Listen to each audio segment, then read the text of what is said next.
This is Lara, aka the Sound Sommelier, here with Shomari Smith. Shomari, what's your earliest memory of hip hop? Oh, wow. Earliest memory of hip hop. It has to be. So I have an older brother who 8 years older than me, and he was the one who was bringing hip hop into the house. And I probably like I'm sure I either heard him playing like "That's the Joint" by the Funky Four plus One More, Hmm. like something like that. Like that, and just being sort of like amazed at it, like there was nothing like it. Right. And for sure, I knew it was made for someone like me. You know what I mean? Like there was music that was like my parents' music, or music that was like it felt like that music felt like it was like made for me. Nice. Um, and yeah. So that's probably my first like Nice. So speaking of your parents' music, what were some of the like earlier records you heard in your house when you were growing up? ooh, wow. So it was, I mean, like we would have like my mom loved music, my dad too. Um, and they both like I know, and this is probably a little bit earlier than like this happened. This started before I Hmm. came along, but like my dad would wake up the house with Teddy Pendergrass, like "Wake Up Everybody," like he would play it like every morning. Oh my God, it's like a TV Um, show. yeah, so it's like "Wake Up the House" with that song. Um, and I do know that like my mom, like we would have like dancing sessions in the living room. So Some like dance my mom would, parties. yeah, like put on music. So we dance to like Heat Wave or Nice. Roger and Zapp, like it, like mostly like soul and R&B stuff. Hmm. Um, like early on. Nice. So how old were you when you realized you wanted to pursue a career in art? So it's as early as I can remember. Um, when I discovered it. So like that is, so I had an older sister who was someone who very creative, and I watched her create things like just as like a younger brother, like Right. watching your older sibling. And I remember she was either doing like a self portrait or something. She was like really focused on it. I was like, I want to try that. Hmm. And I tried to draw. It was either it was like the cover of Eddie Murphy's Delirious album or something like that. Nice. Like something, it was something like that. It was like Eddie Murphy. And Hmm. I was from there. That was it. Like I was hooked, just on the process of it. Like like from then on, I was like, this is what This I'm is gonna do. me. Hmm. Like I Nice. locked in on it. So I was probably, I'd say maybe 8 or 9 Okay. years old at the time. Yeah. To me, I'm amazed when I hear stories about people knowing what they want to do at that age. But You know, that's, I it guess, that's how you know. yeah, but it's crazy. It's like it found me, you know. Right.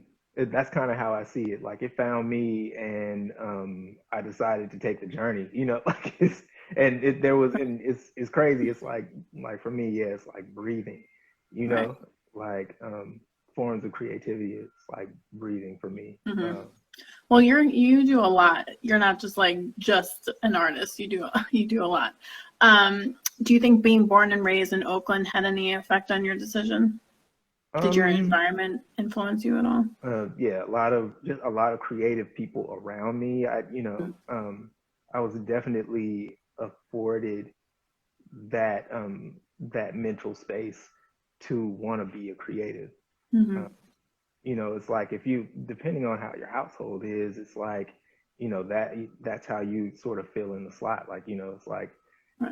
and my parents did afford that, where I had the Mm-hmm. opportunity to have imagination and creativity and time to sit and draw like in quiet. You know what I mean? It's like because it's hours and hours and hours to, Mm-hmm. develop, like just not only, like it takes a few different elements, but I know for sure like the repetition for me was a huge thing. Like just always like Muscle memory. constantly Hmm. doing it. Yeah, Yeah. like it. Yeah, like my son always wonders like how like why do you only draw in pen? Like how can you know like you don't want to erase or anything? And it's like no, I just go in like yeah. So So you created a comic strip in sixth grade that you worked on every day for 3 years. What was it about? so it was actually it's so funny. I actually it was so the comic strip was it was called Paul, but I like in hindsight now, like it was about a teenager who had a little brother, like a pesky little brother. So it was Hmm. kind of based on maybe like my brother and I's relationship. Um, but it was the craziest thing because and this was probably around like the fourth grade. I kind of came up with the character, Okay. but in the sixth grade, I started drawing it every day, and I did it because I was like so caught up early on with like the idea of like being in the newspaper. Like I would read Garfield and the Family Right. Circus, and like all like just Peanuts, like everything that Hmm. was running on a daily basis, and then they'd have the larger one um, Right. in the Sunday paper, like Hmm. when the I newspaper remember was those. like Yeah. really relevant. Yeah, like yeah, Hmm. you remember those, yeah. And so like that was I was like, yeah, I want to be a cartoonist, like and every day, literally from the sixth grade until the end of the ninth grade, every day I would draw it like it was my job. Um, and it was, like it was enjoyable. Like I look forward to it. Hmm. And I can't really remember like why I stopped, Hmm. but yeah, I did it like a job, like you're Did you supposed to hold draw on in to the them? Like you created like a book of them, or they you like drew it and then it yeah, got tossed? there's hundreds of them, and I still have them. Yeah, still have them Amazing. locked up. Yeah, That's amazing. Oh my God, you yeah. have to put you got to do a coffee table book or something. That's so what I'll probably do, like when I'm gone, I'll let my wife like release them. It's like Nice. so I can not have to deal with the shame. But you could donate them to a museum or something. The shame. Yeah, yeah, yeah. Okay. Why do you consider drawing your all-time favorite form of expression with everything else that you do? Yeah, so it's my first love. Drawing is my first love. It's my go-to. Hmm. It's the one thing that I know will never leave me. It's like, if I lose my hands, I'll draw with my feet. If I lose my feet, I draw with my mouth. Like if I'm alive and able, I will be drawing somehow, Like, it's just that escape that I've always been able to have. It's like its own place, its own world. It's like I was saying, like it's really like breathing for me. It's something that's never left me since I discovered it.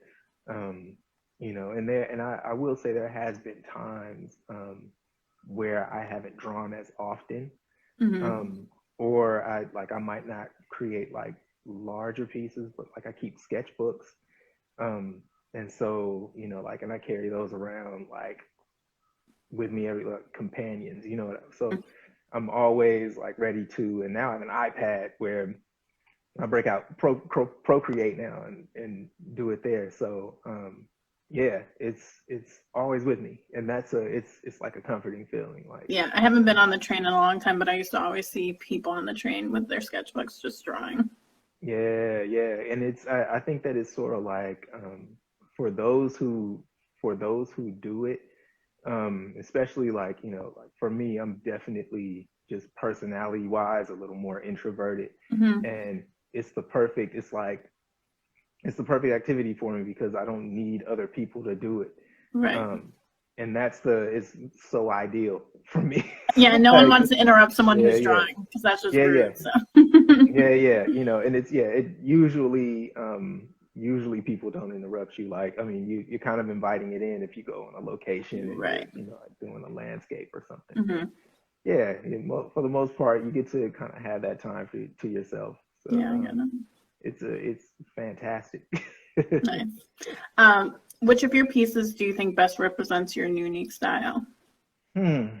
If you could pick one, If if you I can. could pick one, there's stages, and that's the great thing too. Like, just sort of evolving as an artist, Mm-hmm.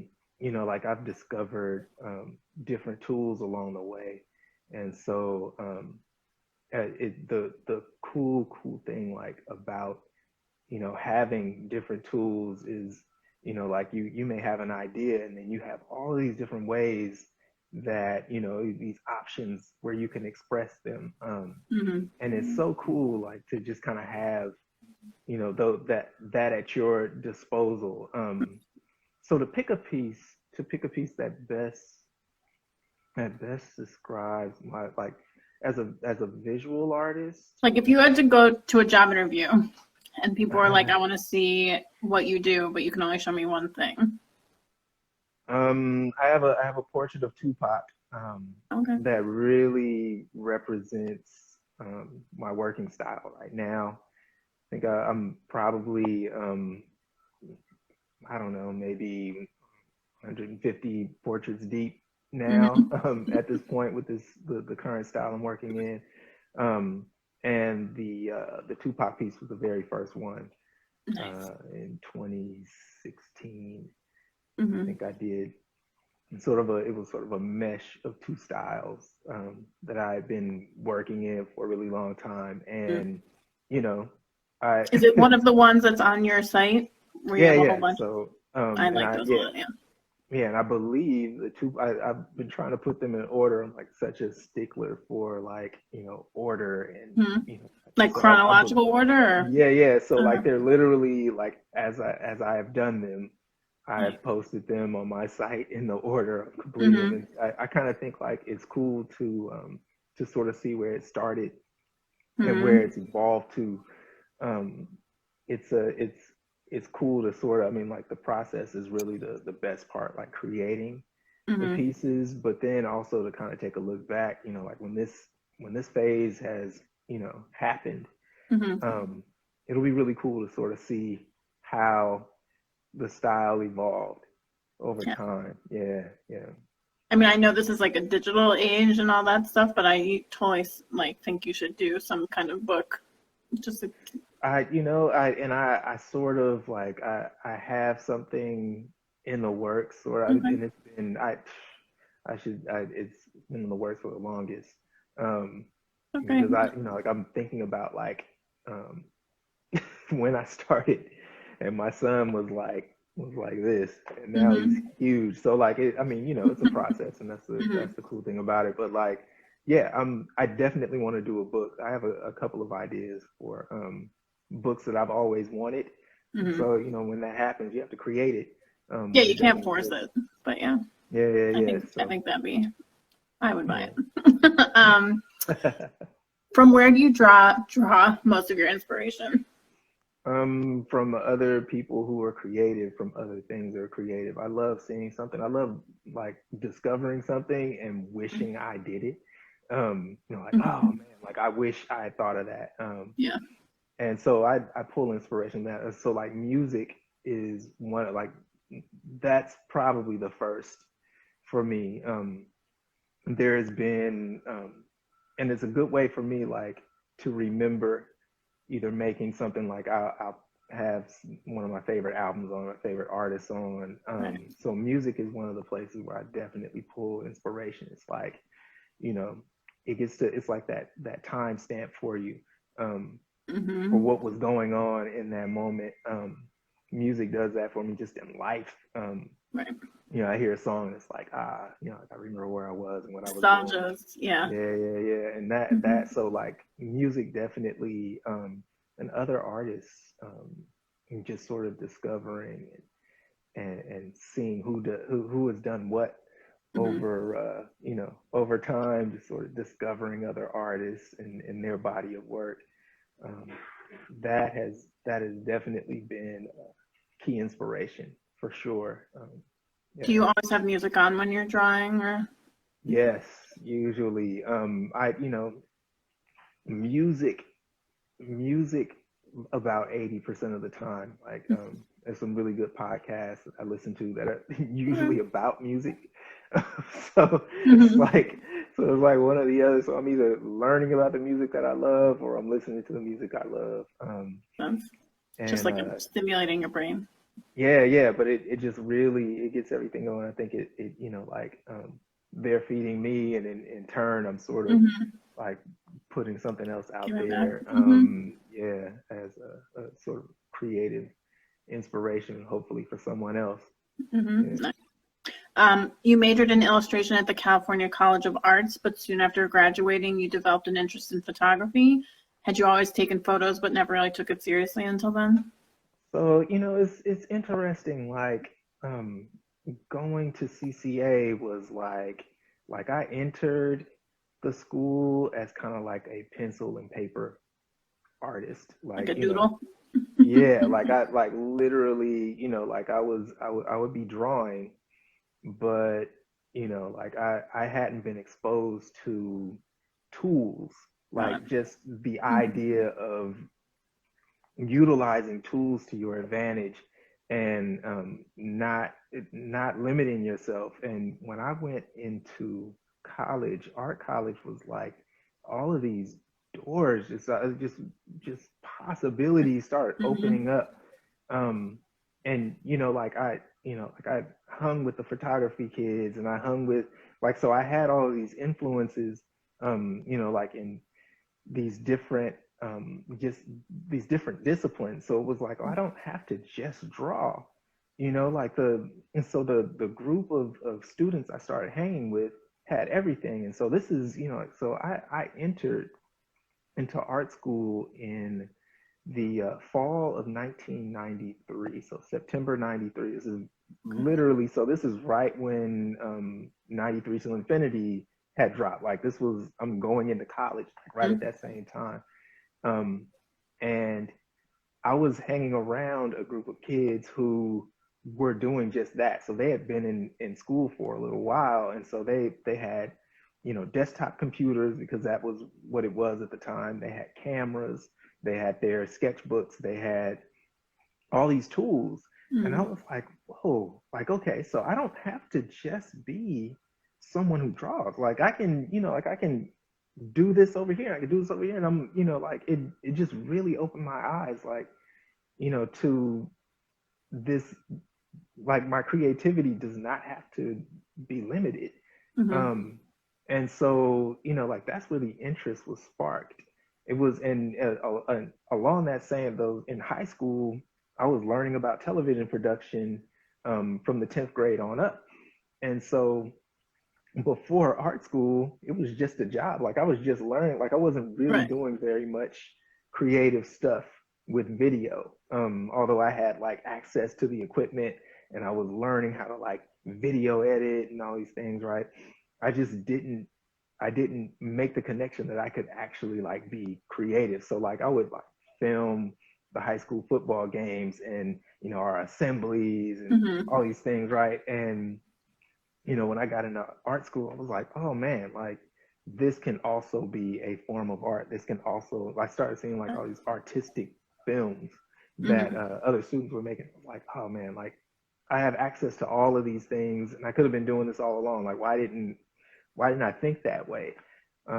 So yeah, it opened up so many possibilities in art school. I miss that environment, because um, you walk into the doors and there's just inspiration everywhere. You can peek in on someone who's working on something.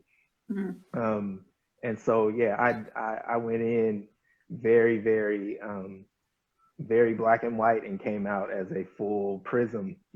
So yeah.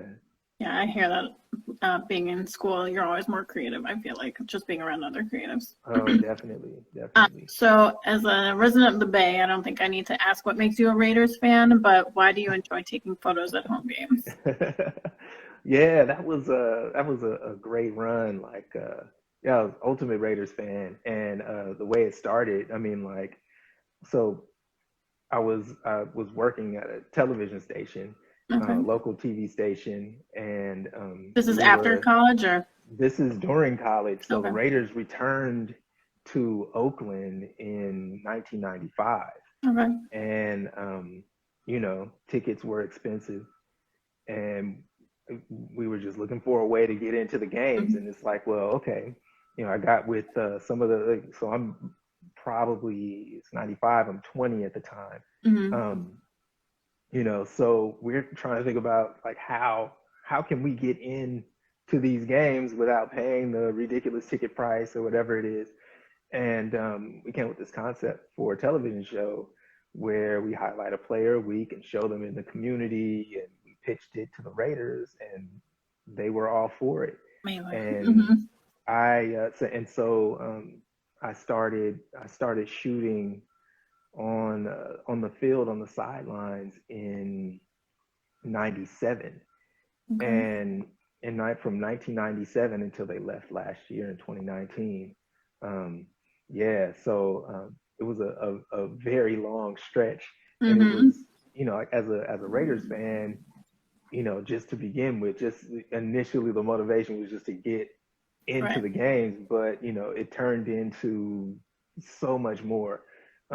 Being on the sidelines is, first of all, I mean, like I totally remember my first time down there was like, I mean, we can, there's so many elements to what was going on, but I mean, quite obviously, like I'm 20, so I look like a total Hmm. kid. Um, they don't, like the authorities don't believe I belong down there, so I'm getting Right. my pass checked, like constantly. But as time went on, I say like by 99, 2000, everyone knew me, and I'm able to like, navigate and really sort of dive in, Hmm. and take in the experience. And yeah, there was, like I saw legends play, Jerry Rice, Tim Hmm. Brown. I mean, like Brett Favre. You think of anyone who has played from '97 until 2019, at some point, every NFL team has made it through Oakland at some point, at the ability to travel and see other stadiums. So like I've seen like 60% of the NFL stadiums. Hmm. I didn't Had realize the that was a travel opportunity game. to, That's amazing. Hmm. yeah, yeah. So I've been all over and seen the older stadiums, the newer ones. And it's amazing just to take that all in, just from this notion of wanting to get into the games, but then it's like it just opened up an entire world. So like learning how to cover a press conference, sports press conference, and just kind of navigating through all of these, like I mean, like they're the ESPN, like all of these factions are Yeah, there. different levels. Hmm. Yeah, yeah, and then there's little old me, you know what I mean? But like, yeah, it's fantastic. So, um, it was an experience like no other, and I'm glad my wife tolerated it for almost 20 years. Nice. Yeah, we were like boyfriend and girlfriend when we started, but like, Got married in the middle. yeah, yeah, it's like every Sunday, like I missed one home game that entire time. Wow. Okay. And that one home game was my sister got married, and it was a wedding that was Right. in Hawaii, so I Wow. couldn't be at the home Can't miss that. game. I've only ever been to one football game in my life, and it was a Raiders game. So I Oh wow. Okay. Okay. All right. was living in Nice. Florida. It was the Dolphins. I knew someone that knew Dan Marino, so. Nice. um, so that was the inbounds with the Raiders program. Yeah, so inbounds with the Oakland Raiders. And it was, like it's something that I look back on very fondly, because of how it started, but just also just the commitment to it. Um, I'm definitely someone that likes to see something through, and I'm also someone that's like, I show up until I'm asked not to. And Hmm. so, like they had no problem with us coming and continuing on, and Did you only take photos, or did you do like video footage too? I I did video earlier was on, gonna and say you should yeah, totally yeah. do a So documentary on them too. yeah, yeah. So oh my goodness. There was so much that happened in the course of the time that I covered the Raiders. I believe it. Yeah, yeah. That's like There 24 years, 22 years. Yeah, yeah. I grew up covering Hmm. them. I literally became a man there. Yeah. Like, um, but like I did video probably for the first 10 years, and then switched to stills. and that's when it was sort of like I switched over like right when it stopped being like hard to cover with still, because like it was like literally 35 millimeter film, Yeah, you didn't. and guys were reloading and every, and Hmm. like I had a camera, and but it was like super ultra like, hard to get good shots. Right. Like it's so hard to, I mean, like, you got 24 or 36 chances at it, and it's like you may or That it'll may be not. fuzzy. Hmm. Yeah, it's like, you never know what you might get when Right. everything comes back. But like once digital came along, Yeah. I started figuring out like what the best lens was, like asking around, like seeing what other photographers were using, and Nice. like, yeah, really got into it. It's because it's definitely different. It's a different style from, other forms of photography. Like sports Hmm. photography it is, Yeah, like it's its it can be a own. little, cutthroat. Hmm. Just sort of like I had a chance to shoot at the Super Bowl in 2000 and whenever they went, 2002, 2003, when the Raiders played the Buccaneers in San Diego. And that's probably, I mean, aside from being like shooting in Yankee Stadium, probably about even. Just the level of like intensity around the photographers, like Right. what they were like, Hmm. Um, it's just, like just Like serious shooting on the celebrities. level. Hmm. Yeah, it's like, they're willing to like really cut your throat, like, move out of the way. I have a problem Well, with yeah, you because standing all here, the like, money that yeah, they could get paid for those shots. Yeah. yeah. So it's an experience. I'll say. To say the least. Correct. Yeah. Yeah. So you've also done work with the Kerosene Lamp Foundation, where you capture the work done with with its youth programs, but also take the time to teach interested kids how to use your camera in hopes of inspiring them to possibly follow in your footsteps. What do you experience? What do those experiences mean to you as an artist? Oh, so it's important. Like I think always, like I think it's important. Like people gave back to me, like as I was growing and learning things, like all of these different um, areas of interest, and all of the things that I learned over the years were, there's someone on the other end of that. Like with Inbounds, like someone was a sort of a mentor role early on. Like there's with, just learning to draw, and my time as an intern at different places. I always had someone who was in that position of saying, hey, this is what I do, and I will show it to you. Like mentor, yeah. Sort of, yeah, just kind of giving me those tools. And I think it's important to pass that on. You have to pass that on. Mm-hmm. I I know that when that isn't there, those, like those possibilities where, where someone can go, or it's a discovery that, like someone may not envision that for themselves until, like it's shown to them.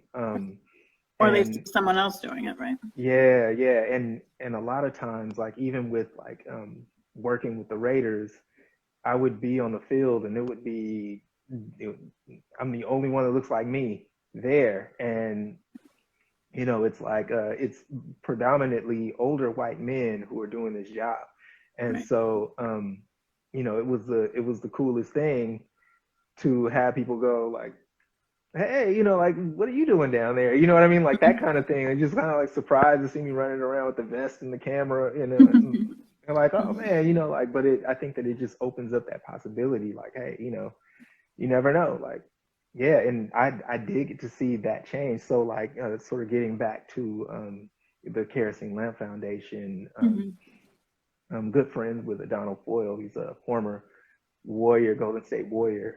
Played with Oh, the okay. Warriors for 10 years, and I that's his foundation, and he's from the Eastern Caribbean. So he came from the Eastern Caribbean to the United States to play Right. basketball. And yeah, he like every year he would hold, I believe, for maybe a good stretch of almost maybe about I think 7 or 8 years. he had these basketball camps where, and they happened Nice. in the Eastern Caribbean. So we were in St. Vincent and the Grenadines, and the children were fantastic, like just the enthusiasm and everything. But Mhm. like the top sports there are soccer and cricket, Right. and so we were bringing this new sort of thing. It's like basketball. Like they were really like sort of unaware of like Hmm. the phenomenon it is, obviously in the United States. And so, O'Donnell would bring, either his teammates or just, like different people Hmm. from the NBA would come down and volunteer. And yeah, like it was the coolest thing. They'd show up in sandals or bare feet, and like, we'd give them tennis shoes and shorts and like just different things to like Hmm. the tools they needed um, for basketball. But then also it was an academic side to it. So like they would be learning about just like reading, like pick up a book, find a book that's Right. interesting to you, and you know take that step, like figure out how to balance that out. Hmm. And for a really long time, like I didn't I hadn't really thought about like teaching the kids about what I'm doing. I hadn't Right. really thought about that. I think I had maybe gone once or twice before, like I was like, oh wow, well they're interested in what I'm doing too. So, and it's something that I've done here for sure in the United Mhm. States, but I didn't, I was running around in scorching heat, I'm trying to get the shots, Right. and I didn't really think about it. But then like, I realized that, they may not see a camera like the one I'm carrying, or like they may not be able to get their hands on it. And Right. I know like as an intern in places like legally, I couldn't touch certain equipment because of Hmm. union things. And so Hmm. yeah, it was great to just sort of say this does this, this does this, you point, you shoot, this is, like just kind of giving them and letting them go around and shoot a little bit, like those sort of things. I think those kinds of things definitely make a difference. But then also like it beyond anything, just sort of jumping in wholeheartedly, you make these really cool, like you form these relationships that last a lifetime. Like Hmm. I'm in contact with so many people through that work, in the Caribbean and also here in the United States, that I've done with O'Donnell. And so, yeah, the Kerosene Lamp Foundation is, like I feel like it's like it's a little partially mine, in some I ways. mean, if you've Um, been doing it that long, I think it's yeah, just yeah, nice yeah. because they probably really appreciate just having someone show that kind of interest in them or take the time to do things like that with them. Well, yeah, no, it's incredible. There is, like I'm really close with one of the student athletes who met him when he was 15, and he is now 25. Wow. And we were texting today. It's like, Is he still living hey, down there? he is now here in California. Okay. He recently graduated from college, Nice. and he is he's looking for a job and about to enter into the world. It's like, to sort of just kind of be there with him almost every step. So it's like he was in high school and we were kind of keeping in contact then. And Wow. he, once he entered into college, just sort of it's super fulfilling to be able to have like those sorts of relationships, Hmm. and do that for someone Yeah, have that kind of who, impact. yeah, it's just Hmm. it's great, like Nice. yeah, so really really important to me. That's I dig that a lot. So you've also done graphic design work with CC Sabathia, hat design for Air Jordan, and cover art for the audiobook On the Shoulders of Giants by Kareem Abdul-Jabbar. What was it like working on those projects? Okay, so with Cece Sabathia, so like Cece is also very similar to my relationship with Adonal Foyle. Okay. Um, Cece Sabathia and Amber Sabathia, I've worked with them since 2009 for the Pitch In Foundation, and so like they're Cece and Amber are from Vallejo, and that's almost like a second home for me. My dad lived Right. there since I was a kid, um, and so yeah, working with Cece and Amber has been amazing too because it's a very similar thing where I I get to capture their they're literally people who just really have gone in and changed the communities that they're from. And it's so amazing. I mean, like, and not, it's not just the kids. Like, they've helped out single mothers. They've done, prom dresses for high school students. They have, like I've been in, like they've helped out the elderly. We've been, like they've done improvements at, like a senior center. Just, the full, just every, like anything you can think of, like where people may need assistance. Mm-hmm. I have covered Cece Sabathia and Amber Sabathia giving back here in the Bay Area and also in New York. And it's just like, to see, I mean, like, quite obviously, CC Sabathia is an amazing baseball player, right?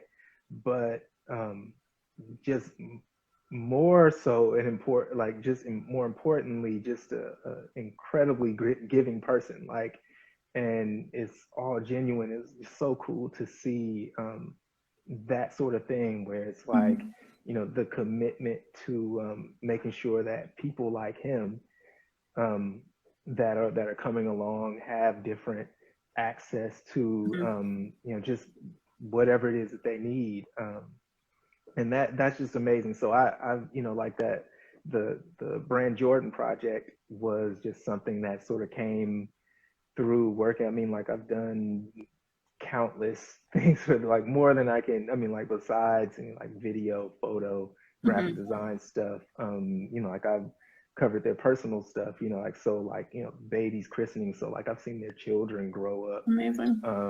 Yeah, and they in turn, just sort of in being around them and covering everything that they do. It's like just I've been in places and met people that I never would have imagined. You know what I mean? Like Geraldo Rivera, or like I mean, it's just like people who have Yeah. like you never. It's people you see on television and you Mhm. don't know if they're real or not. But Right. it's like they're just a part of a world. I mean, I definitely like the community that they're a part of in New York. They're a part of a world that just seems unreal. Mm-hmm. Um, and so yeah, like I'm very very grateful to like just the work I've been able to do with them. And it's like I feel like it's my way of capturing, like capturing is my way of sort of giving back, Mm-hmm. um, just to sort of make sure that people understand that these resources are available. Well, yeah, you're helping spread the word. Yeah, I feel yeah. like in this day and age, that's kind of the most important thing. Yeah, that's what it is. And we're all reporters now. Right. It's like I started in a time where people would hide from cameras and not want to, but it's like Mm-hmm. I remember that. everyone Mm-hmm. everyone points the camera at themselves now. It's like, You got to promote yeah, yourself. yeah, yeah. Mm-hmm. It's incredible. It's an incredible turnaround for sure. Right. Right.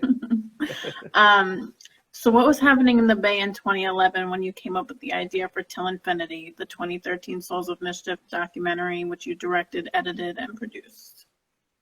Ah, yes, Timothy. Oh, I didn't want to skim over Kareem.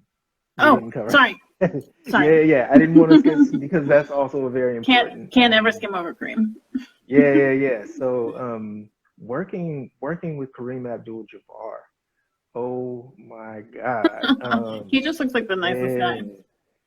So yeah, yeah, and so it most of my interactions were through his sort of right hand person, Deborah Morales, who Okay. was there was a book signing happening here in the Bay, and at the time I was doing sports portraits, and most oftentimes like he was doing a signing, so like he'd sign he was signing things, signing books, and I Hmm. don't know if he was signing other things like basketball or anything, but like most oftentimes, like I was getting a book signed, but most oftentimes when I meet an athlete and I had a portrait of them, I would usually like hand one off. Like I was able to like give one to Jerry Rice, and I was able to give like just different athletes I've met.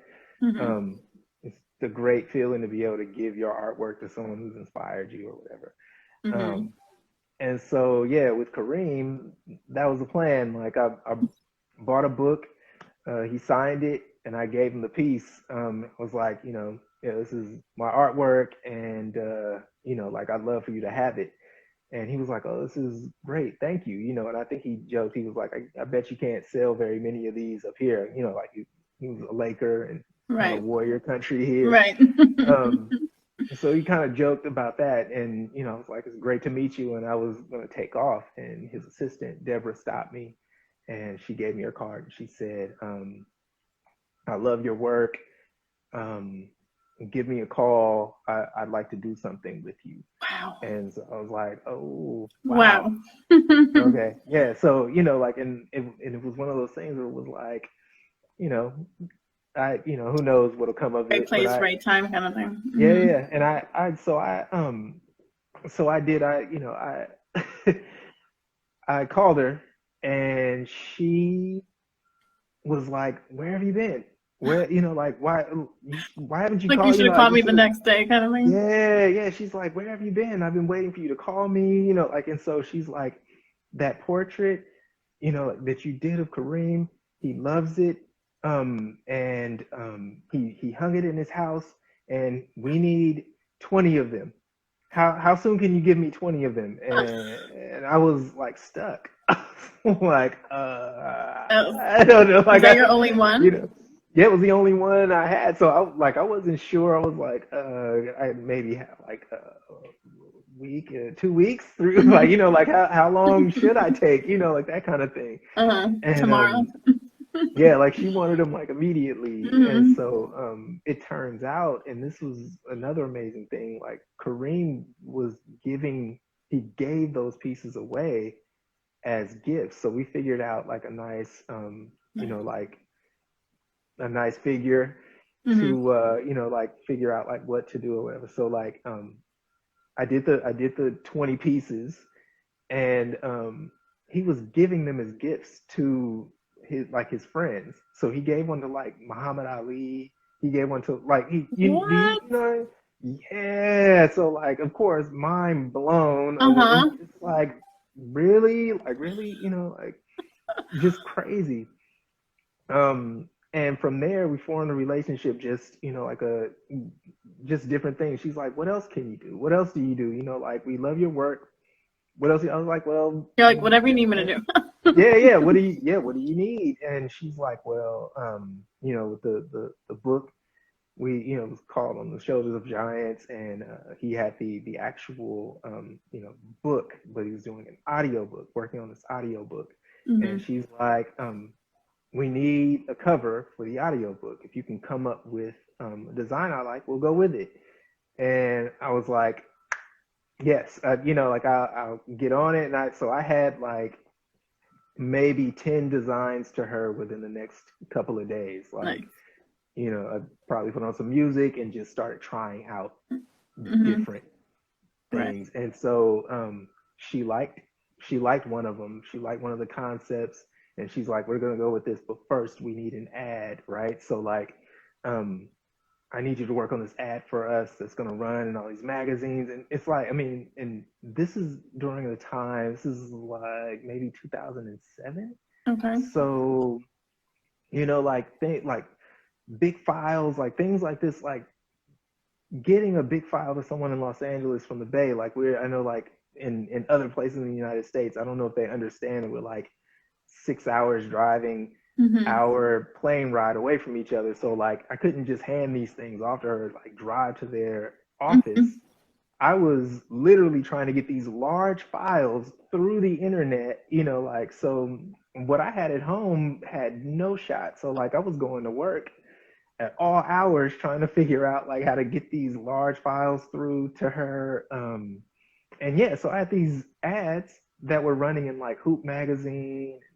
I think some ran in Slam. You know what I mean? It's like it's Kareem, so like they're gonna Mm-hmm. be in all these places. Um, it's like incredible, like to have this happen just from this one interaction. Then we get on the audio book, and that becomes a whole thing. So like, there's there was so much that went into that. It had to be like a 6 month process of putting together the entire um, package. Mm-hmm. And so because there were volume after volume, I think it was like maybe 6 or 7 volumes, and it was very, very well done. So many people who participated in it, like people who I looked up to, were a part of it. And yeah, to have my name with those names, just incredible. Just a really, really incredible experience. A lot of hard work, and like working at all hours. I could get a phone call at 3 in the morning, and it would be Deborah saying, "Okay, look, I need you to move his foot from like a half inch, and it's like, and I need it right now, what I mean? So like Wake up. I'd get up, and I'd try and do what I could. But yeah, an experience like no other, like just really, just amazing, amazing, to be a part of that. That is amazing. Have you heard from her since? I have not, like we were keeping in touch. We were keeping in touch for a little while. And I can't remember what it was. I did a couple of things for them after that, and was still in artwork for a while. So it was probably, we maintained a relationship through like maybe like '07 through like 2010 or 2011. Mm-hmm. We were working on various things, and it was, yeah, yeah. Again, like, if they're calling, it's like, oh yeah, I of I was gonna say course. maybe they'll come through again, and you'll be like, "Hey, You never remember know. me?" You never know. Yeah, for sure. Yeah, yeah. Wow, that shows never double, like never like think too hard if you should do something. Yeah, yeah. It's really just sort of keeping it simple. And the one thing she did tell me, she said, I gave you my card, and I wanted you to call me because you didn't want anything from us.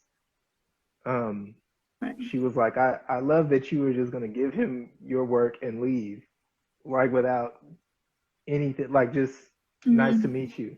Like just a And fan. Mm-hmm. yeah, and I didn't even think about it, like, but yeah, that was why she was like, she stopped me and gave me her card, and yeah, the rest was history with that. Yeah, I didn't want to leave that out. That was No, no, no. a I'm really glad that special you relationship to, brought that up. yeah, to form for sure. Indeed. Yeah. All right. So back to Till Infinity. Yes, yes. Till What was infinity. happening in your life when your idea came together for that?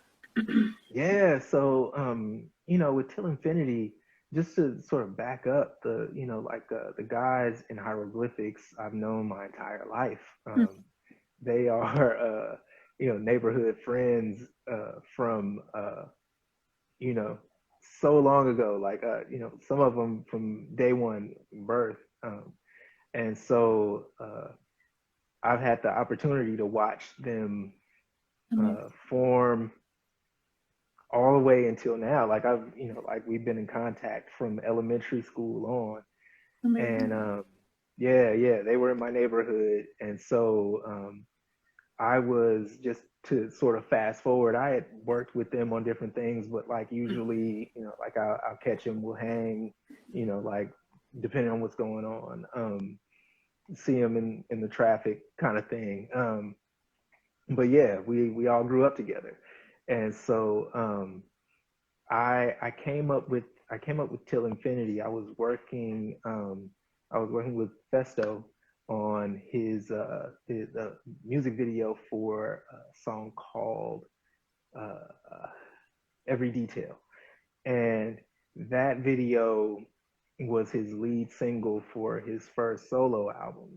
Okay. Had to be maybe I'd say like early 2011, we were working on this video, and we had done, various locations we were shooting for the video, and one of the locations was this studio in San Francisco. He was like, I'm gonna be working in the studio. I don't know if you want to get some shots, like, it might be cool. It's like, yeah, I'll come through.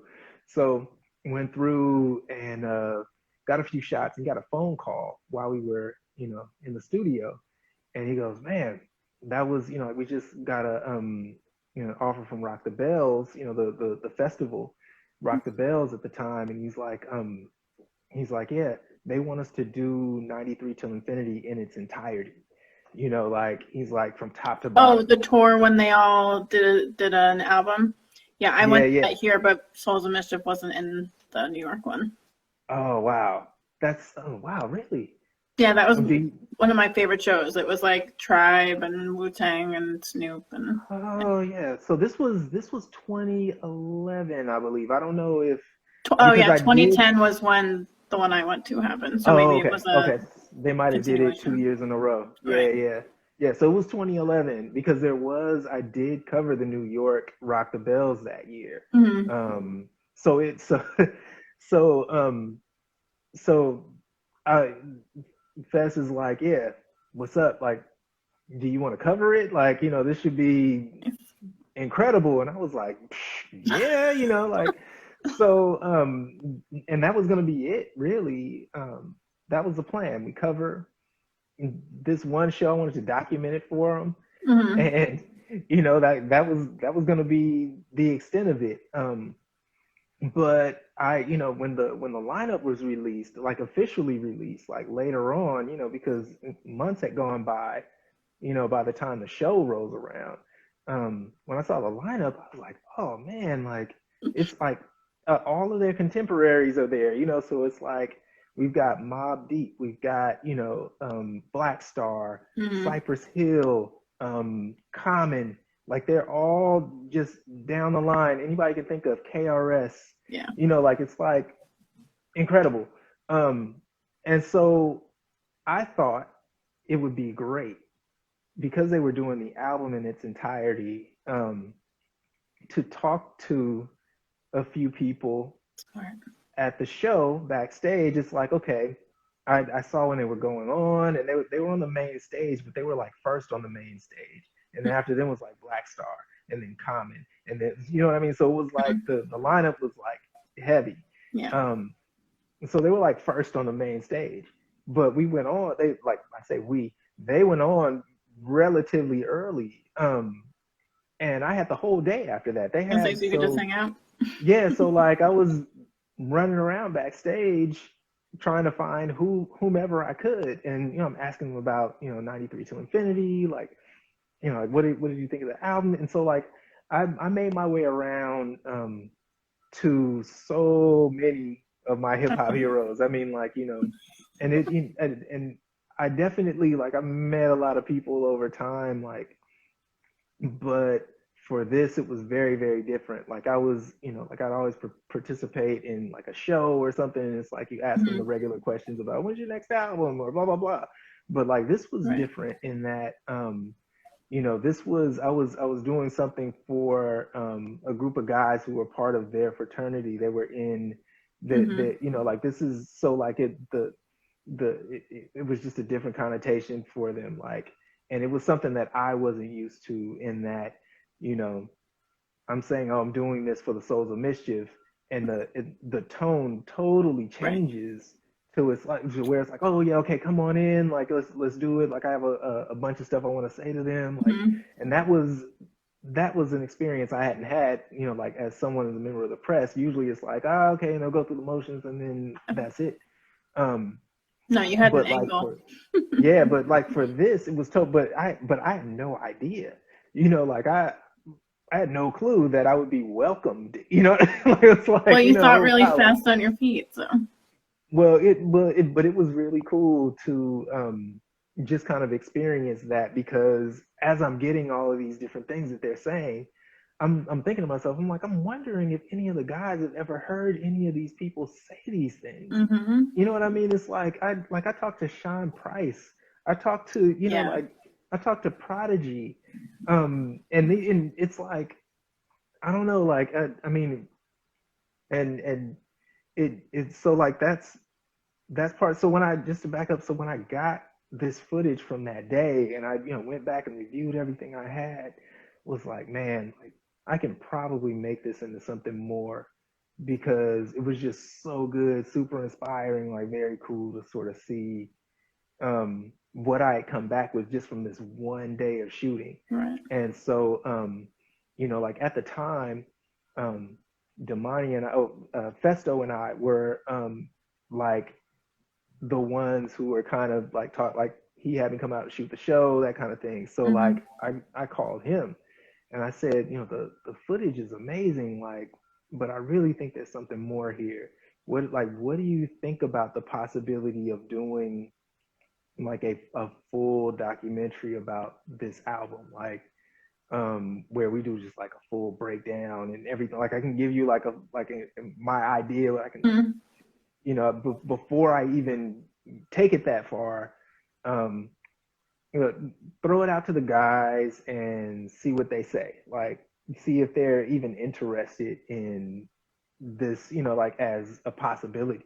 Right. And it turned out that they were all for it. It's like, yeah, we'd love to do something like that, And so from there, it just, I was off to the races. I was super excited because like um I think for me and for so many different people, I mean, well, first of all, just something like this I thought needed to happen because the Souls and Hyro as a whole, I felt they needed a proper documentary.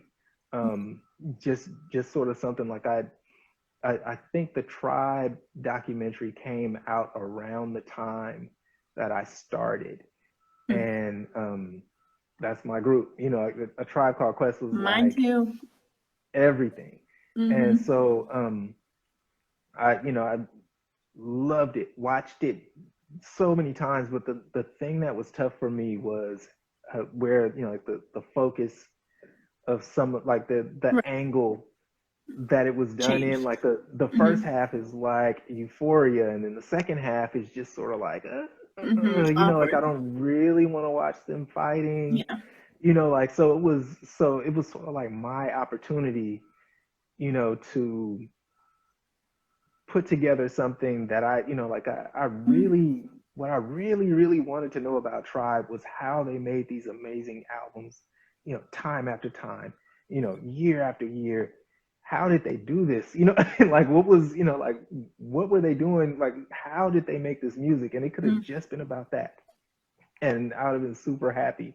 And so for everyone who was like me that felt that way, maybe about the Souls of Mischief, I wanted to make a piece like that, Mm-hmm. where like the initial idea, like I was, and this, I don't know if I've told anyone this, but like my initial idea was like I was gonna film a needle dropping onto the record, and then the album was just gonna play all the way through, and the documentary was gonna happen over Okay.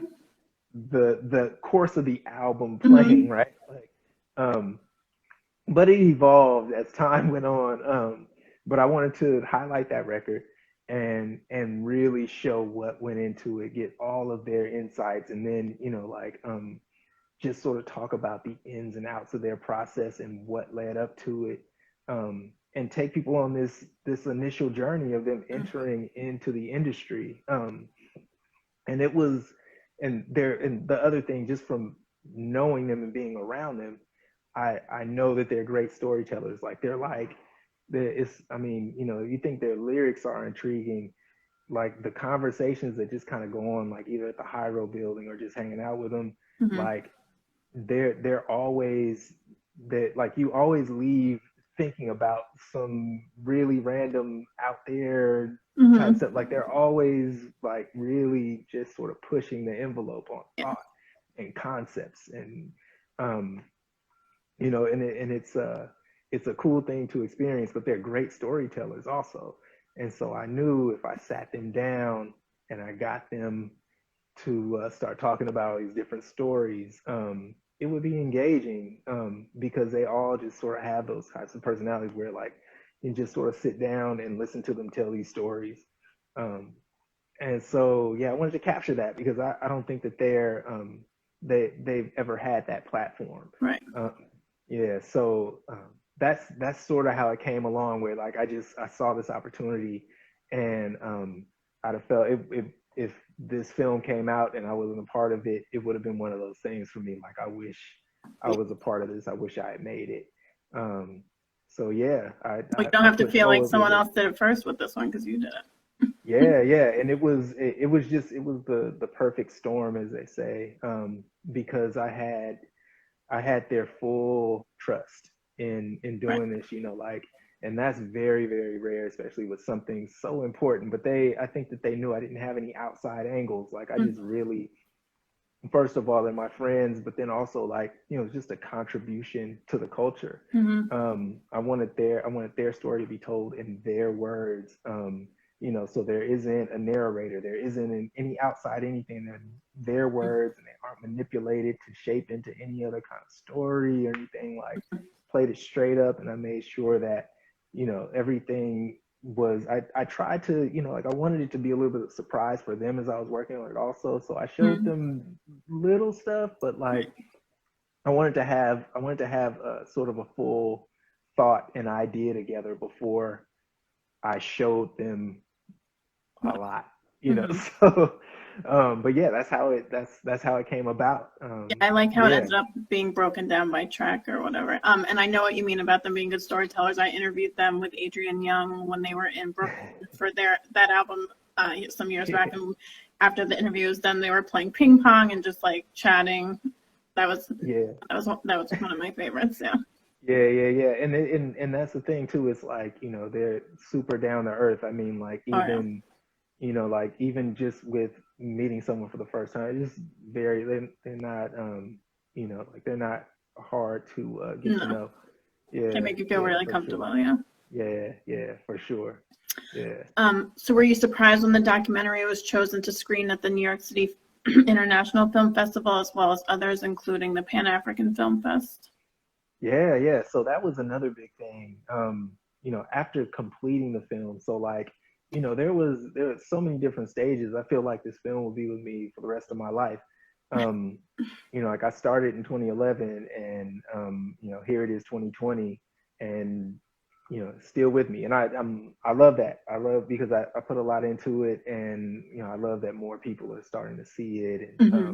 it's making its way around.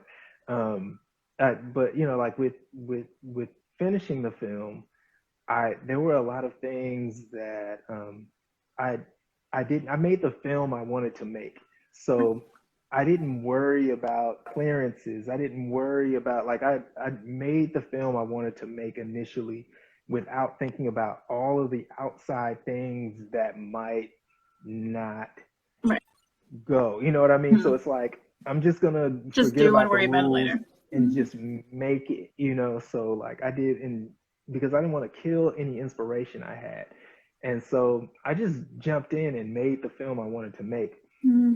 And I screened it for family and friends of all of Hyro, and some of my people were there too. So it's like just an intimate screening. It was the day before the second Hyro day.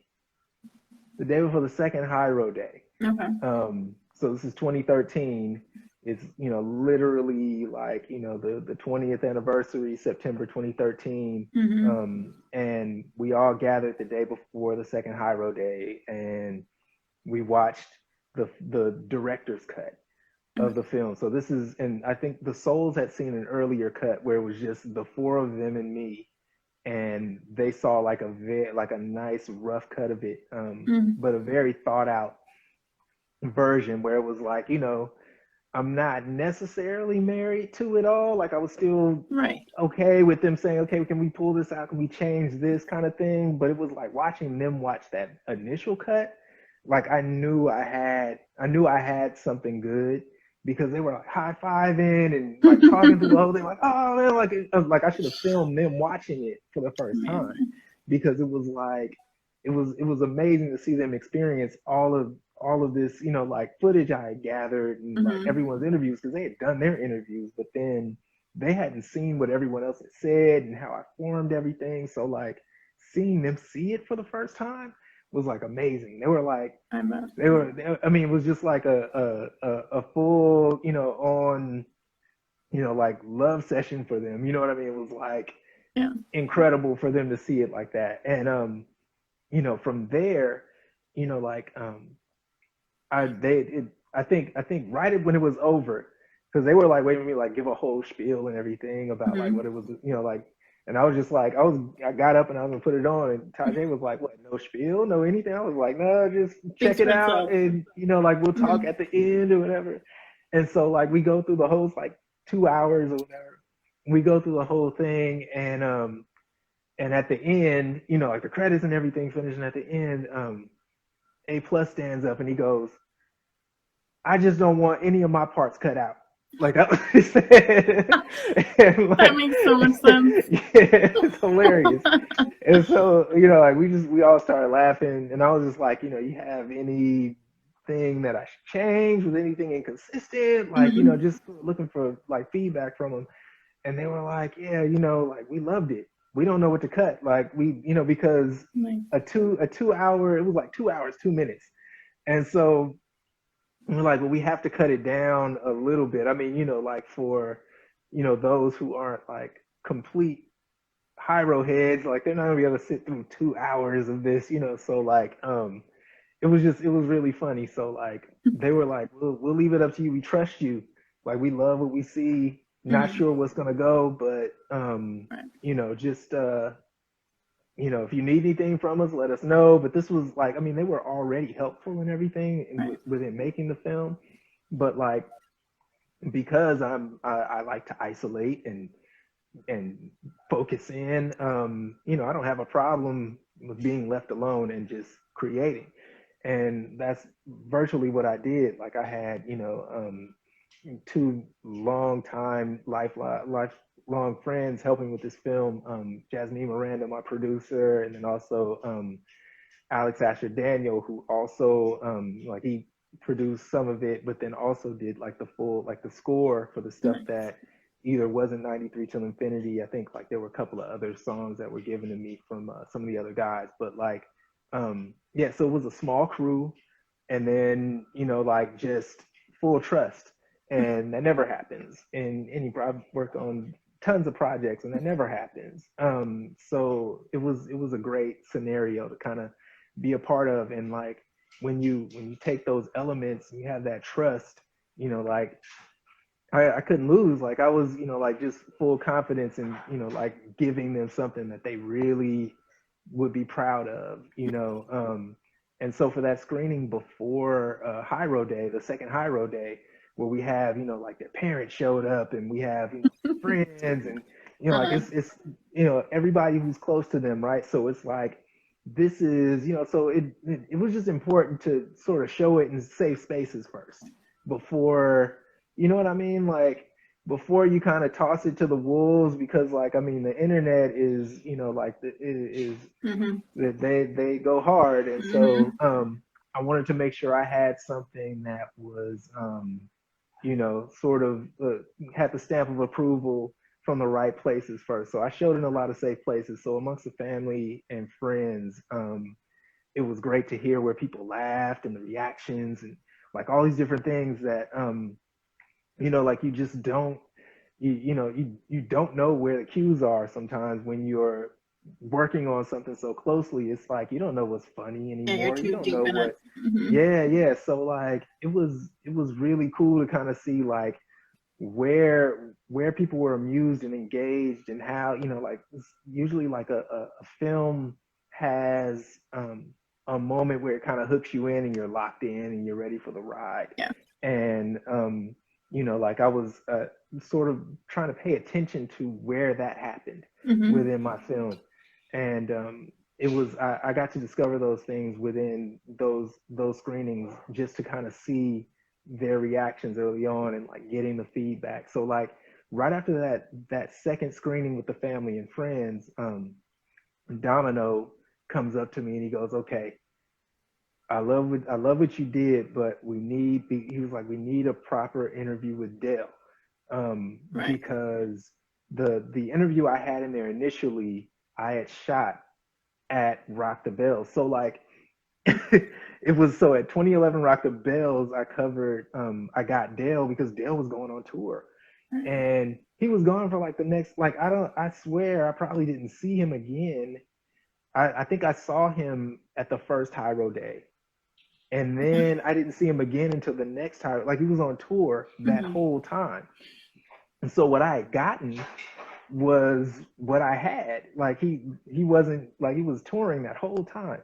And so Domino was like, we need to get a proper interview with Dale because he was like, I really, really like what you have, but we have to get it right, you know. And I was like, okay, let me know when and we'll work it out. And a couple of weeks went by and we were able to go and get Dale's interview and like properly Nice. insert him because there were some things like at this point I had the layout of the film, so I knew exactly where I needed to To slip fill it. Dale in. Nice. Yeah, so it was like it was really cool. It was like just sort it was kind of like you know like working with all like having all of the answers to the test. Mm-hmm. And so that was a great piece being able to do that again with Dale. And yeah, like when doing that, like it really, and I started like kind of trimming it down, and I had a like sort of a cut that I really felt confident about. And believe it or not, it was 93 minutes, and that was totally not on What? purpose. Yeah. It's crazy, crazy, crazy. Numbers are crazy. I'm a Yeah. big believer in that stuff. Yeah. Yeah, so it was, you know, and it didn't sink in at what, you know, like I was looking at something that said hour 33 and I was like, wait a minute, like it's 93 minutes long. Like that's crazy. See. Yeah, so that was the cut that I started to send out Mm-hmm.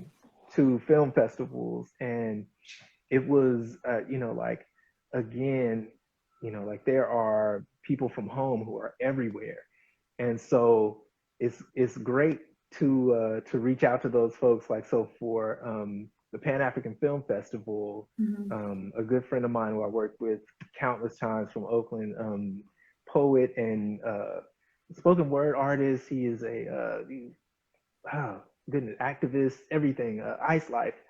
He was a part of the inner workings of the Pan African Film Festival, and another friend of mine was like, "Yeah, send it down there, make some phone calls."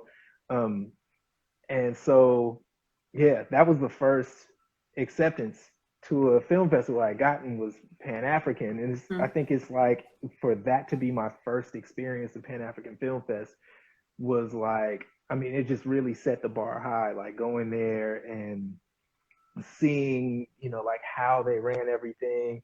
You know, like there was, I think like the first thing I did was like this Directors Guild brunch, and like Charles S. Dutton is like the host. I'm like, man, am I like, you know, like this is, you know, like this is like for real. Mm-hmm. You know, so like just experiencing that and like being welcomed in, it was like this I really do have to say like the like black filmmakers really look after each other. Like I had so when that happened, this network of people started reaching out to me like, I heard about your film, I'd love to see it, maybe we can, you know. So like I started getting contacted in that way, and it was just the most amazing thing to see that sort of support around, you know, the arts like that. I really felt like I was somebody that was not, you know, like necessarily a part of this community, but I was immediately Welcomed in. welcomed in. Mm-hmm. Yeah, Mm-hmm. and so that was incredible. Um, so yeah, Pan African Film Festival, the New York International Film Festival. I you know like I really wanted to show the film in New York. It's like anything hip hop Yeah. has to get New York stamp of approval. Like that's just it's important. Um, and I so feel I like really that's how it used to be. I don't know if that's how it is no, now. no. But yeah, it may not be that way now, but Yeah. like with the film I had and with Mm-hmm. Yeah. I think it's still applied there. Um but it's like, yeah, I feel like I grew up alongside hip hop, and so like I still kind of keep those principles, like Mhm. that I experienced early on. It's like I understand that that's where it came from, and so yeah, I really wanted to show it there, and there were so many people in New York who supported the film, were a part of the film, that I either had a previous relationship with, or it formed a relationship with, like as I was making the film. And so Right. like my good friend Alex, who scored the film and was a producer on the film, had a lot of relationships in New York. So like he got me in contact with DJ Stretch Armstrong, and hearing his stories about like trying to sign the souls and everything. And I had, like I had hung out with Alex and Stretch a few times in New York, um, before I was on this, Mhm. journey at all. So like having a chance to like actually have him in my film was super cool. I connected with Bobito when he was showing one of his films in the Bay, and that was incredible. I just went up to him and I was like, I'm working on this piece about the Souls of Mischief. And before I can get anything else out, he was like, okay, so tomorrow we need to hook up. Like, I got some things I have to say. He's like, I need you to, I want you to put me in it, first of all. And then like, he gave me like a full rundown about just like independent filmmaking, because Mhm. he had been doing it. And he became like just this solid resource. Like, again, just immediately like welcomed me in. Like, you know, Yeah, he's one of the from nicest guys I've ever met. it's incredible. Like it really Mhm. is. And so like he's someone that like I email still to this day just about whatever. Nice. And he always gets back. Like I don't know if he has a cell phone now, but he didn't have a cell phone for a long time. Mhm. um, He's old school, but yeah. like yeah, super old school.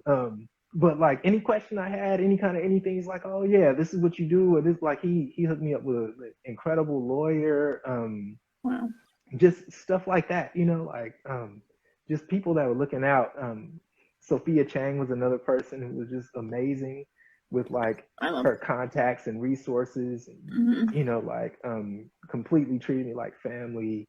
um, Tambisa Mshaka, who is a part of BET, but then also is an Right. author and just an amazing person all the way around, in hip hop, and she does voiceovers. She's an amazing person.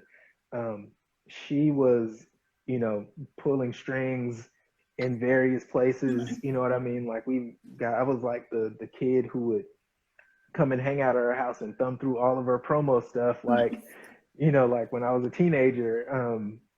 And she was like at the Gavin, like working at Gavin. Um, so like, just sort of having these people to just kind of like make these different connections Mhm. happen was amazing, to take the film around. Milwaukee was an incredible place to screen the film. I had some people from Chicago come to the Milwaukee screening, but it was like, full on, just very, very well done. The festival was incredible. Mhm. The Black Star Film Festival in Philadelphia. So that was an amazing experience, just in like how like just the panels and I think that was the one festival where I had the opportunity to go to everything. Wow. Like it was, schedule permitting and everything. Mhm. Sometimes you can only get in, do Right. what Things you happen can, at the same and time. then Mhm. yeah, it's like, and then you've got to go. And so like but with that one, I was able to like go in and sit in on, like other panels, and like experience it. And that's another festival. It's really, really well done. I showed the film at AC3, um, Nice. and that was invited down by some really good folks, who thought that it was a good fit. And I'm like, yeah, AC3. I didn't know you all did films, I but didn't know like, they did either. yeah, but they were holding various screenings in different rooms and everything, and Mhm. it was really, really cool. Like, I had a chance to meet Reggie Osei while I was there, Combat Jack. It Mhm. was, and that was Oh, I crazy. think I Like, saw you posted a photo with him. maybe I did. Maybe I Mhm. did. It's because we were in like I met him there, and he was doing an interview with some guys that I was about to sit in and do an interview with. So I was like waiting and watching his interview, Right. and then they had a sign like 100 posters together. So like while we're sitting there signing these posters, um, we started having a conversation and everything, and like one of the nicest guys Yeah, ever. he's one person I'm really sad I'll never get a Super, chance to interview. yeah, yeah, and like just experiencing his show and it, like I loved his show. Yeah, me too. Really, really loved his show. So it was great to have a chance to like meet him and tell him about my project. It's kind of, like, I mean, his hip hop history and Knowledge, lineage was yeah. just amazing, like amazing. And I'm all about that. So yeah, like just a blessing, like to have that film take me in so many different places and expose me to incredible people. So yeah, like being chosen and taken all over, like Atlanta, and but did an amazing screening in Chicago. With someone I built a relationship with, friendship with Sam I Am the MC Okay. in Chicago. Mm-hmm. Yeah, he is like MC to the core, like just true to it. And like I think I had finished maybe like the second cut of the film, and he sent me this piece. Like he had shot himself talking about 93 till infinity. Was like, yo, Wow. can you get this in? Like he was like, I want to be a part of it. Like I love Hyro. And I was like, man, like I'm done with the cut, but like, if we're able to do something together, Mm-hmm. like we can figure something out. So we had been in contact with each other, and I hit him up. I was covering a Raiders Bears game, actually, Nice. and I was going out there to cover the Raiders and the Bears, and I hit him up, and I was like, hey, I'll be in Chicago. You want to try and do something? I can bring the film. Maybe we can put something together. And he was like, I'll hit you right back. And I'd say in like 2 hours, he had a venue. Yeah, it was the craziest He thing. doesn't Like mess around. he was not playing around. He had a venue. He had a full like rundown of how we should do it Nice. and a date. And I was like, yo, okay. So I was like, I didn't expect you to put this together so fast. Um, but yeah, so it just like amazing experiences like that, like the spirit around that Mm-hmm. is, like and I try to share this with the souls a lot because it's really it's them. It's what, like it's what their music has sort Right. of, like it's Inspired. their vibe. You know what I Mm-hmm. mean? Like I made the film for them, but like it's the music and what they've done in their career that is, I kind of done this, like shaped this.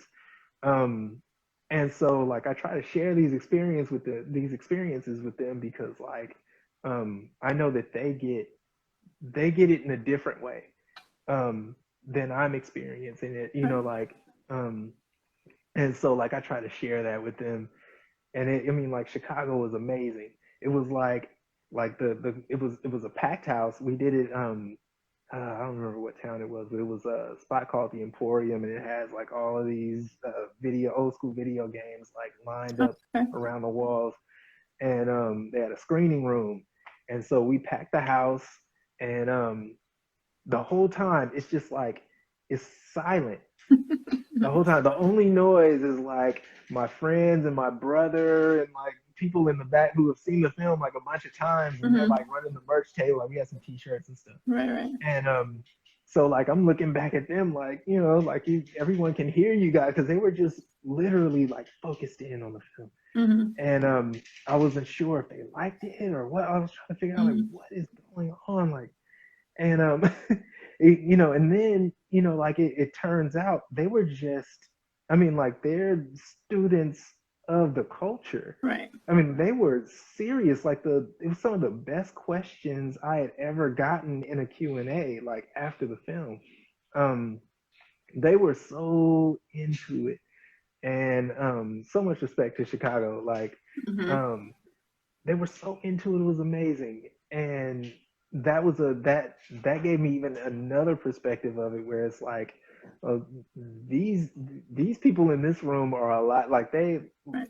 like I made this film for them. You know what I Mm-hmm. mean? Like that's kind of how I felt about it. Like man, like they were like this was a really really like deep appreciation. Like super super cool Right. to experience that.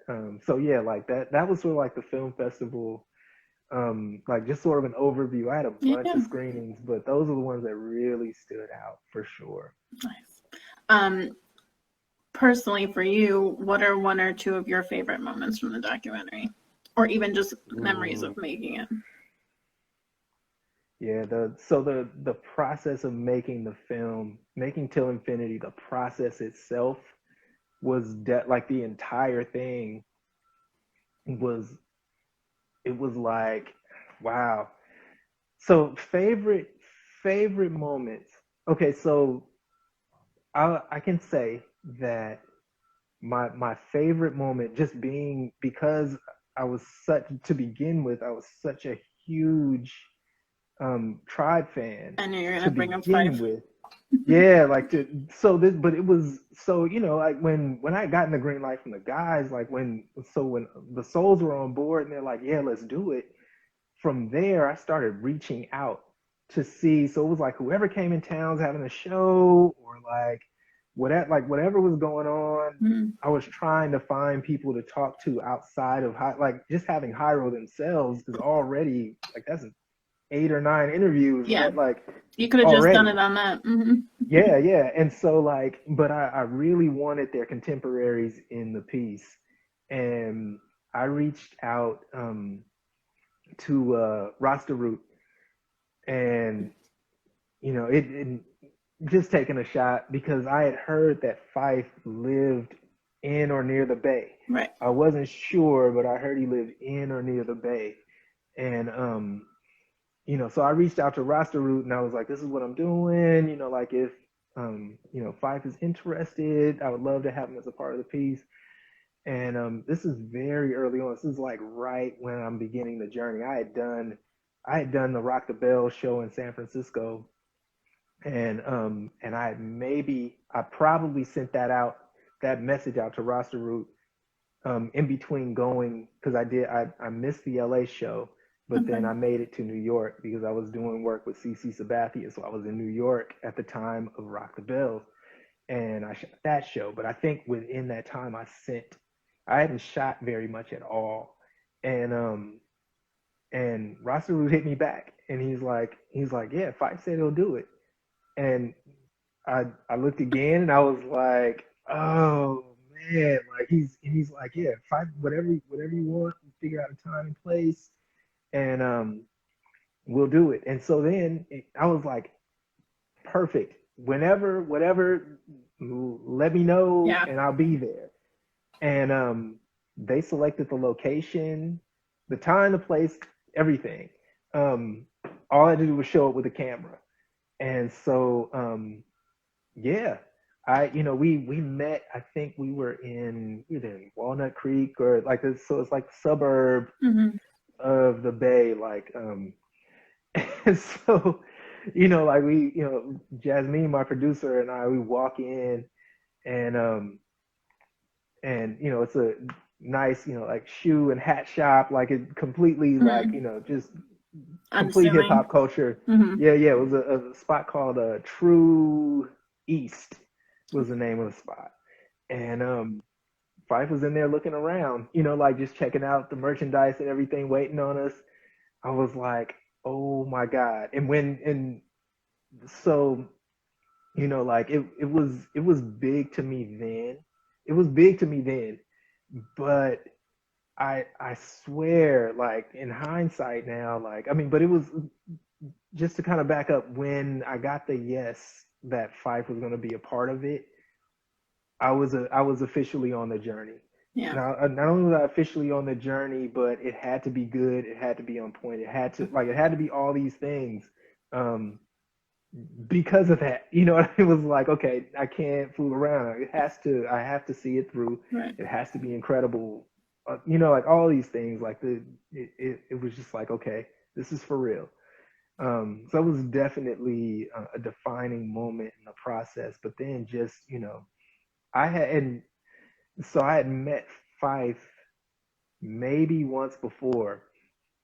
I met Fife maybe once before in maybe like 1992 or Mm-hmm. 1993. This was like backstage summer jam. I'm Right. like a teenager and running around with a camera trying to get interviews kind of thing. But Uh-huh. like, my teenage self, like totally geeking out, so it was a lot better like as an Right. adult to meet him and like have a real project and you know like just this whole thing.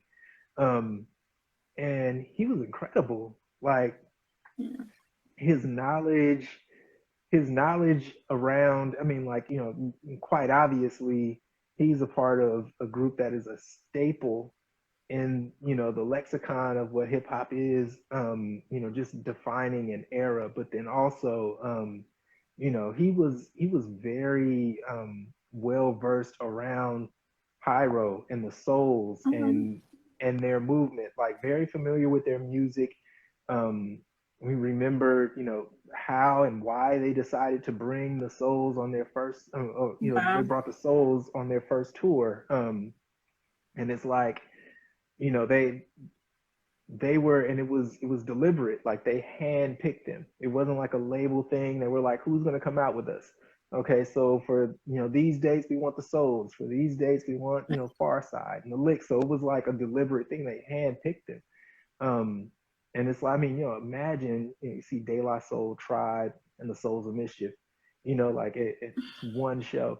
Yeah. um Amazing.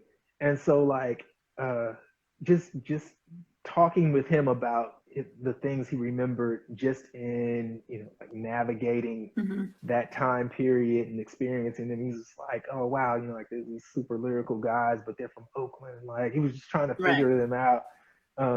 But you know like getting a hold of their tape, he said, from the Jive offices, you know, like he loved it, Yeah. you know, and took it to Q-Tip and he loved, you know what I mean? It was like one of those things where like, you know, like they really felt sort of a kinship with them and their style of music. And so it was great to capture that. Like Amazing. really, really cool to capture that. So to celebrate the 25th anniversary of 93 Till Infinity, custom cassette flash drives were marketed as a unique way to share an expanded edition of the documentary with fans. Were you happy with its response? Yeah. So that was another thing, like that I, you know, like everything that Hyro and Souls, you know, you talk about like what they represent, like they're unique and they're innovative and they're like they do things in a special way. And so I wanted the film to capture that. It's like it's always kind of like, you know, if you know, you know. Like that's kind of how it is with them. It's like if you know about them and you know about their music and you are into their movement, Hmm. then you know, like you're kind of like in the special clothes. Like if you have on a Hyro shirt Yeah. and like you walk around like it's like the secret society. Somebody will see you and they'll nod at you. They're like, Yeah. you know Yeah, what because this only is. fans would know that symbol. Right. That symbol, right? It's like it's sort of like this rite of passage. You see somebody with that, it's like you're immediately, they're like, you know, their family. All of a sudden, it's like, oh, Hmm. okay, right? It's like you know about them. Okay, all right. So like I wanted to find a way, and this is, you know, like I'm probably really really sort of hammering towards. So I'm going through all of the clearance process, like it, you know, like what it takes to like get a film to the public, especially when it involves music that was, you Yeah. know, like that somehow or another has like this, you know, tie to, you know, Jive Records, now Sony, and all this stuff. It's like, you know, you have to figure out a way to get the film out. And so, you know, that long process from, you know, like getting it from the film festivals into, you know, like onto YouTube where it currently is now, it's like it's a long process. And during that time, say around 2015, I'm like, I have to find a way to get this film to people, you know, like that isn't DVD, Right. you know, like because who has a DVD No one player has them anymore? anymore. Right. Right. So it's like I don't want to release a DVD. Like, what do I do? How do I do this? Like, and so I was looking around like at ways to, and then also the Souls and Hyro are definitely big. They're big on doing things on their own. You Right. know what I mean? Like they're not caught up in being a part of the machine. Like they've done it, but they've had better success with just, you know, like I think it's just the spirit of the Hmm. Bay where, you know, like we'll sell it out of our trunk with pride, and it means just that much more. You know, So like just doing it ourselves, doing it independently. And so they emphasize that to me. They're like, yeah, we should do it on our own. Like, you know, let's and they were just like, if it was just DVDs, they were fine with that. But I thought I'm like, you know, I know, I mean, like just from me being, you know, like how I feel about hip hop and how I like to collect things that remind me either of an era or an album, or you know, like there's so many cool items now, like things that are surrounding the purple tape, or you know, Uh-huh. like you see these different things that you just, you know, love and want because it reminds you of like these great moments in culture. And so I wanted to create something that fit within that sort of spirit. It's like, Mm-hmm. you know, yeah, I want to be able to give someone something that they'll hold on to, Right. because a disc may not have that same connotation, right? Mm-hmm. So I was like, what could it be? How, you know, like how can I do this? So like my first thing was, you know, like what is collectible? What would someone want to collect? And then how would the movie go along with it? Right. So I sat, you know, like and thought long and hard. I mean, like seriously, like was like agonizing over what to do and how to do it, like Mm-hmm. seriously. And I came up with I came up first with a USB. It's like, oh yeah, put it on USB and then maybe have the logo on it, or like, you know, like Right. the Right. logo of the film or like something like that. And I started researching that and I came across a company that does these custom ones. I was like, oh my God, I got it. I was like, I got it. Uh-huh. And I was like, we could do the blue tape, because the blue tape was like this sought after thing when they were first dropping, right? Like they had the blue vinyl, they had the blue tape. Mm-hmm. And that was, it's like if you know, you know, right? Right. So like if you see that and you know, you know. And so like from there the wheels just started spinning. You know, like I got in contact with called USB Direct, I believe is the name of the place. Mm-hmm. USB Memory Direct, I think is what they're called. And they do these incredible projects. So like I got in contact with them and I told them my idea, and they sent a few different prototypes, was going back and forth, and we figured it out. And oh my God, I mean, like when I saw it, I was like, oh my God, like this is amazing. That's You when you know, know like it's good. Yeah. yeah, it was like I was like super excited about it. And like I could not wait. Like I held on to I told the souls my idea, but I Mm-hmm. didn't show them anything. Like they didn't see anything until they actually had it in their hand. Like I was like, I'm working on something. I think I'm gonna offer it on USB. And they were like, oh, okay, that's cool. You know, and just No, kind I of left it at that. Yeah, just kind of left it at that. And then when I literally had them physically, like in hand, like because it took a while to like, you know, design them, use them. manufacture them. It took Mm-hmm. weeks. You know, like I had actually forgotten they were coming. You know, like it took that long. And so when they finally showed up, I was like, oh my God, like this is amazing. Like it was amazing. You know what I mean? Like to see it kind of come all I together. believe it.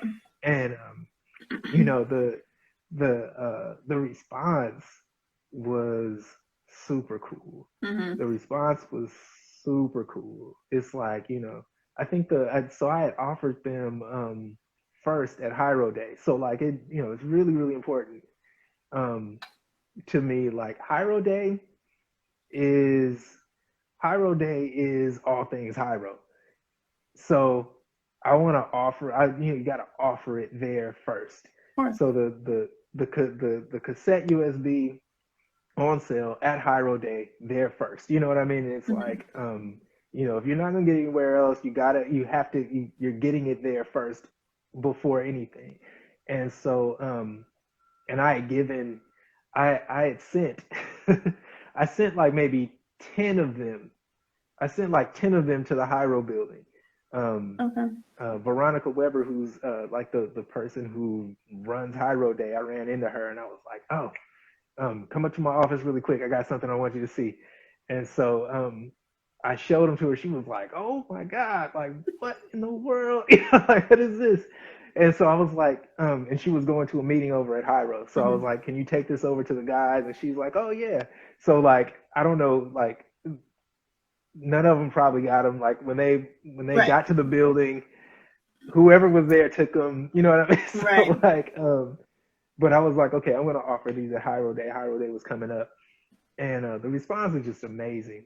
Um, and that's what it's about. It's just like, sort of just again, just contributing to the culture. Hmm. You know what I mean? Like, and that's really, really what it's about, like at its core. Like, you just really want um, a good, solid contribution for those who, people who collect all these different things. It's like I Hmm. want them to add that USB, with the extras and all everything, um, to go along with their collection. Hmm. Yeah, because we know they're Yeah. big collectors. Oh, big time. Yeah, yeah. That's what I made it for. Yeah. Well, I definitely think you contributed to the culture with that one. Um, so, bit of a side turn. In 2019, you were one of 33 artists selected to showcase work at the Chase Center Arts Collection and were commissioned to create artwork for the Golden State Warriors' arena and surrounding area. What did that recognition mean to you?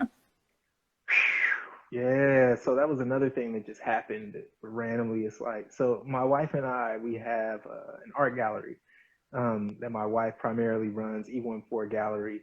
And we, like, luckily I get a little space on the walls from time to time. So it was, like the Warriors were on their championship run Hmm. of, like I think it was like a 5-year span where they were just kind of unstoppable in the past few years. And I had done these portraits. It was playoff time, and I did these portraits of the Hamptons Five. And so it's great to, I mean, just first and foremost, it's great to celebrate the Warriors because I spent, my entire lifetime watching them lose. Most of the time, it's like, and staying a fan through all of it, just because, like they were here and they're Hmm. the team of the area. And I never wanted to jump ship. Started as a kid, Purvis Short, Sleepy Floyd, like that era, and the Chris Mullin and Tim Hardaway. And so been a fan the entire time. And it was just great to see a championship version of, the Warriors. And so I did this portrait of the Hamptons Five. It's like Kevin Durant is now in the Warriors. Like, what? Like, really? And so did this set, and it hung in the gallery for the sort of like the run of the playoffs. It was like, Hmm. okay, until they win it. And so it hung, and a customer came in to speaking to my wife. Was like, these should go. They're having a call for entries. The Warriors are having a call for entries. They're looking for artists, and like for the new arena that they're gonna build and whatever. And so like me, I don't believe in that sort of thing. Like I never, like, I hardly ever think, like, if I enter into a contest or something, I'm like, I'm not gonna win. Like, thousands of people who are, you know what I mean? I Like, it feel like just with all your other experiences, you should start believing in that stuff. yeah, but it's crazy. I mean, like, that's really literally my mentality, because, like, I take successes, failures, and everything in between, like, all the same. Hmm. So, like, I'll soak in the amazement of, like, what, really? But, like, I'm never too high or too low. Like, I try to, like, kind of stay even. And so, like, for something like that, I'm like, what are the odds? But my wife was persistent, and she was like, did you enter the pieces? Did you do it? Hmm. Like, I was like, oh yeah, I'll look into it, and she's like, no, no, no, like, really do it, like really do it. I was like, okay, all right. And so I ended up, like, putting literally like a one sheet about myself, like my bio, and literally at the bottom were the 5 pieces, the portraits that I did of the Hamptons Five. And I emailed it, told my wife, yeah, I did it. Like, Yeah, you can leave me alone. Hmm. yeah, and literally forgot about it. Like, didn't think twice about it. Was not expecting to hear anything about it. And I'd say about 2 months maybe, wow, maybe even longer, maybe like 3 months went by. Hmm. And I got this email, and it said you have been selected. No, it said you have been selected, and but it was like down to a certain number, like so it was like tiers. Okay. You've been selected to the final, like 100 or something. I was like, why are they, like, why are they sending me this? So the final 200, 100 or something. Like, all right, still paid it no mind. And then like a week later, you're a part of, the final 75. And then you have been selected. And it's like, oh my God, right? So then like I get this email like that followed it from one of the staff people. Hmm. We'd really love to meet you. Can we figure out a time and place? We love your portraits. I'm like, oh my God. Like like I've been selected for that. Like I couldn't believe it, right? So I'm like, oh man. So but there was, they just said they loved my work. There was nothing, it was still very wide open. Like I had no Hmm. idea what was gonna Yeah, come of nothing it. concrete. Yeah. Yeah, so we figured out a time and a place. Met at a hotel in San Francisco, like back when people could meet in person, Right. no masks. So like, I had a couple of the pieces with me, and I think I had the Steph Curry and the Kevin Durant, like the KD or something, right? Mm. So like, is parking is ridiculous.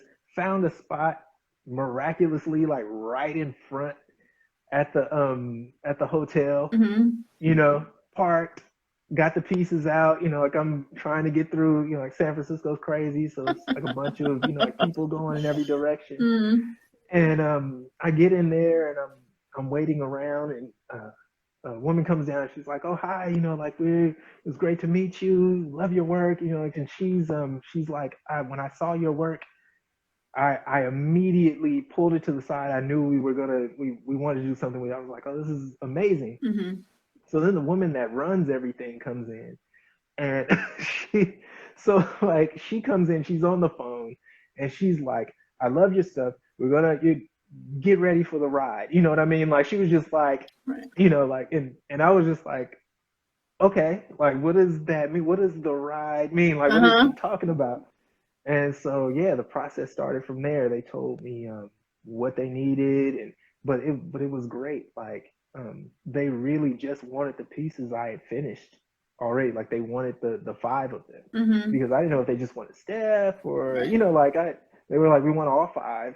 And this is, like, so we figured out, terms and everything, paperwork that was, sign your life away through a Bible thick, Uh-huh. set of paperwork. And yeah, it was so cool to be a part of that process and have that happen. So, like fast forward, the Chase Center is finished and built. And I have sent, so the original KD, which is, terrible, the original KD piece I had done initially was damaged in shipping when I sent Uh, it to them. And so I had to do another piece. So the piece that is hanging in the Chase Center now is not the original of the five that I had done initially. hmm. Did another piece, sent it, like I don't sweat those kinds of things. Like, That's good. things happen, things happen, and I don't think that they pay, people who deliver stuff to be, like ultra careful things Right. anyway, like you can't ensure that all the time, right? So like and it was just like a little small crease on the piece, but it's like it's not gonna work. Right. When you're talking about like hanging it in the Chase Center. And so did another piece. So like fast forward, get contacted, and they have this huge, like day for us. Like it was like a full day dedicated to the art in the Chase Center. Amazing. Um, Amazing, amazing. And so it was like like my mom had recently passed, but my dad alive and well and able to see this, and it was Nice. like so cool to be able to take my my wife, my son, my dad, my brother and sister, close friends. And so like just to be able to share that. And like it kind of it sort of like takes me back to that moment when I'm trying to convince my father of why I want to go to art college. and like what it means and why it's so, he's like, why it's so expensive, like what are you gonna do with this, you know what I mean, like this is a Uh-huh. conversation we had like 25 years earlier. Hmm. And so like to get to that point and to have like this sort of thing happen, it's like it's just a good feeling to like see him with his phone and he's taking pictures, and he's like seeing the Chase Center for the first time before like so many other people. And it's like that's just a great feeling to like see, Hmm. like your father proud of you. It's like, I can't man, even imagine now. like that's just a great feeling. So like that, it really really cool. But then also, like just the to to have that, like, being born and raised in Oakland and moved to San Francisco, Right. it's like the like the division is real. It's like Hmm. like there's love there and we all are one bay, but they left Oakland and there's a lot of tension there. It's like, Hmm. where people are, like they're upset that they have moved. I'm still in Oakland, but I probably live closer to the Chase Center than I did the Coliseum. Right. But still, they're in San Francisco, and that's a tough one. And so like it's great to represent Oakland and be, like have these pieces there, for however long. But yeah, so it's a great honor to be a part of that. That's super cool. I'm pretty sure. Never would have thought. Yeah, yeah. So I thank my wife for making sure that I Yeah. did Yeah. Thanks so that. much, Viviana. Yeah. So you also have similar that we talked a little bit about before. You also have similar portraits of Prince, Sade, Marvin Gaye, Basquiat, and many others, which can be viewed on your website. How would you describe the technique you used when creating that collection? Yeah, so that, like that is it's super cool. It's like, how I take that sort of like that like artists can be very out there and misunderstood, right? Hmm. So like I have a style that I like to work in that makes no sense and is not like, no one gets it, no one cares about it. I love to do it and no one wants it. Like, right, and that's part of it. But then like, if like, lack of a better term, like when you dumb it down, like Jay-Z said this about like how he decided to rhyme differently. Like it was this complex rap at the beginning. Right. Like he could flip so many words in a sentence and all these different things. He was like a technician with Hmm. words. And then all of a sudden he just had this very simple style and became Jay-Z, like who he is now, right? Like, Hmm. so I think that I applied that concept to these portraits where like sometimes simplicity sometimes simplicity within a style, like all of just the line work and everything you see within these portraits is my opportunity to have a little bit of fun within the confines of dumbing it down. Hmm. That's really literally what it is, but I love doing them. And people love seeing them. It's like, who are you gonna do next? Like, or it's like, oh, who you should do a portrait of next, kind of thing. And it's cool because I kind of see it as a way to, like if you don't know who the person is, I can put information within the piece that sort of clues you in as to Hmm. why I've taken the time to do this Right. work about this person, and it's really cool. So it's kind of like you get to sort of teach and within it, but like this current style, I'm having a lot of fun with the possibilities, and like I know that I will move on from the style, but I'm trying not to move on too quickly. Like I want to try and exhaust its possibilities before Hmm. I move on from it. Like let it, kind of run its course, Hmm. because like as an artist, it's very very hard to and this I think this happens with anyone who creates. Very hard to stay somewhere because like I'm Right. so far, like from this was a concept from 2016 that I kind of came up with, like Hmm. early 2016, where I came up with this concept. And people love it, and it's like, but I have You're over it. Yeah. moved on. Hmm. I'm on to something else, but I have to store that and like Right. make sure that like I give people, that I let people have this moment with me, because it resonates. Who knows why? You never know why something resonates with someone. Like, everything that I work on has the same passion behind it. Like it all of it has the same passion behind Hmm. it. And so, like what resonates with people and what doesn't is confusing. You never know why, or Yeah. like why something sticks or resonates with Yeah, people. everybody's has different It's like you just experience. have to, yeah, Hmm. you just have to enjoy that, like people are like But they enjoying the work appreciate it, that yeah. yeah, Hmm. yeah. So that's like sort of my take on the current work that I'm doing. Like I really do love to do it and I Nice. want to exhaust those possibilities Hmm. and see where it goes. Yeah. Nice. So you touched on it a little bit before, but you and your wife Viviana own the E14 Gallery in Old Oakland, a space designed to give local artists an opportunity to display and sell their work. How has the pandemic affected your business? Ooh, yeah. I think it's very similar to a lot of small businesses. The numbers from last year are a far cry from what we're seeing this year. Because I think ultimately the plan is to stay safe. Um, First and foremost, we want to make sure that Right. we take care of ourselves. We got a 12-year-old, so it's like, he's our priority, and like we have a responsibility to our family.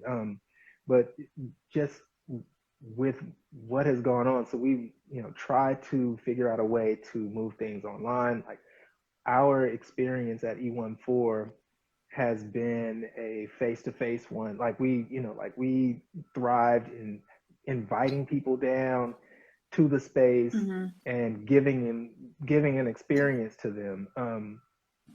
And that's been like the spirit of what E14 Gallery has been. Less about the gift shop Right. and more so about the work. And Mm. so with and less about like trying to turn a profit or making like we are like we're really looking to support culture, um, and it can really get lost when business gets involved. Yeah. But I think that because I've been on the other side of it as an artist, one of our big things for sure is just to say, okay, we're going to take care of the artist first, um, the best way we can. Right.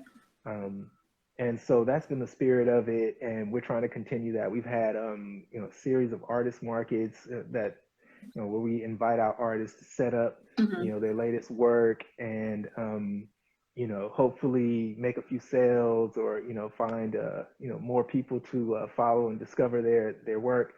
um, yeah, the pandemic has been really, really tough because we can't invite people Right. to the space in the way that we did before. Hmm. Um, and so, yeah, and it's tough to give that experience to people Hmm. digitally. Right. So, yeah, it's tough. It's Yep. tough. But we're, like we're trying to stay the course and hopefully make it out on the other end. Hmm. Um, yeah, to continue to do what we're doing. Yeah, it's a Yeah. really great news bit that you posted the other day about it. Yeah, yeah. So we're, like we're just, like happy to be in a position to have an outlet Right. for others because, like again, like just being on the other side, I know what it's like to not have Right. that. Um, and so, like we have an open door, and we're, like we're definitely just sort of like, just very, very open to positivity and Nice. creativity. Nice. Yeah, yeah. Well, Shomari, I really appreciate you taking the time. Do you have anything else that you want to add or promote? No, no. I appreciate the opportunity. I really, really do. Yeah, No, as soon as I I saw the talk with you documentary, I was like, often. I need to interview him. Thank you so much. Thank you for inviting me. Thanks for, I've been enjoying your work. thank Checking you. out your page. Yeah, yeah. Yeah, I'm working on getting some of the other guys. Oh yeah, yeah. I'm sure they love to do it. Oh I'm yeah, sure they love to do it. I'm working to get Lex right now. So Oh, okay.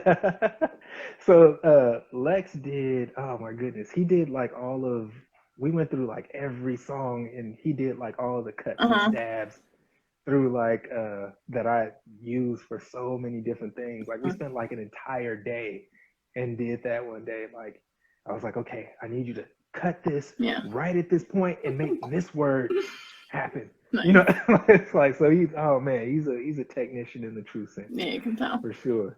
Yeah, yeah, for sure. Shout out Lex, for sure. Well, I hope you have a great night, Shomari, and hopefully I'll see you in the Bay not too long from now.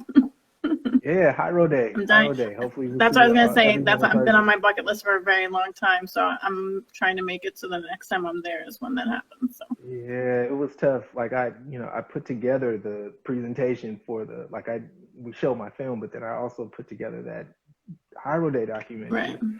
Um, and yeah, it was just tough to look through the 8 years of footage Mm. that, like and literally just locked in the house and seeing all these people, these seas Ugh. of like just a crowd of people, far as you can see. Like, oh man, it It just feels like forever really, ago. Like, how were we ever part of yeah, that? I have friends that go every year to Hyro Day, and I'm just like, I've always wanted to go. yeah, yeah. It's an amazing experience. It's like a huge family reunion. Hmm. Like I see people from kindergarten and like all the way Amazing. up. It's like it's so That's crazy. so It's so cool. crazy. It's a great day. It's a really, really great day.